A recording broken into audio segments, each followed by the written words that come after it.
The RS-232 standard is the greatest non-standard standard that's ever been invented, but all it's really trying to do is solve the problem of sending information digitally. And that's a problem that's been solved for over 100 years. Like this 1924 Morechrome-Kleinschmidt teletype solves. And to solve that problem, each key press is encoded into a specific binary value that is sent out serially, 1 bit at a time. So if I push a key here, we can see that serial data showing up on the scope over there.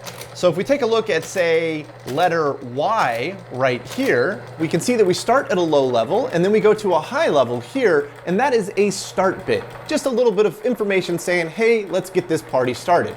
And then the letter Y itself is encoded into 5 bits of binary data, 0, 1, 0, 1, 0.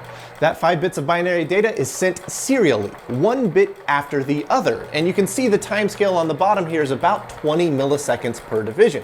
So it takes about 22, 23 milliseconds per bit to be sent down the line. Trying to bring this teletype into the modern era is going to present us primarily with 2 large hurdles, and the first is voltage levels. For the sake of this demonstration, I used 20 volts, but normally this teletype is going to be playing around with 120 volts on a 60 milliamp current loop.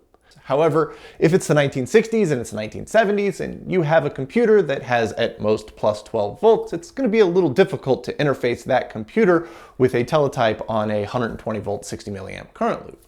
And this is where the EIA RS-232 standard comes in. This is a collection of rules that clarifies the specifications of this type of serial communication between 2 devices. So for a logic low level, it dictates that plus 3 volts to plus 15 volts is where it should fall. For a logic high level, it's between minus 3 volts and minus 15 volts. Now, the RS-232 standard also covers a lot of other things like flow control and connector size and cabling and things like that. But the one thing that it doesn't clarify is how the data going down that serial transmission line is encoded. In this case, we're sending just 5 bits with a start bit. Now that presents a couple of problems because 5 bits only allows you to count up to 32 unique combinations. And this is where the ASCII standard comes in. It's a way of using either 7 bits to encode 128 unique characters or 8 bits to encode 256 unique characters. And that means that we can have uppercase or lowercase and all sorts of special characters and numbers and all of this wonderful stuff that we can send out using just a single byte over the RS-232 standard, which this Data General Nova is doing right now. If you look at the scope, you can see that the logic high level is sitting at about 4 to 5 volts and the logic low level is sitting at about -6 volts. This falls squarely in that RS-232 standard.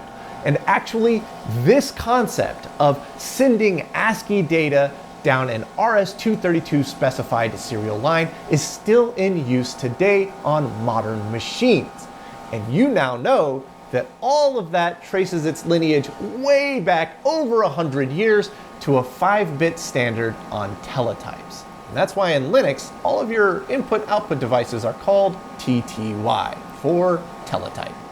That's pretty cool.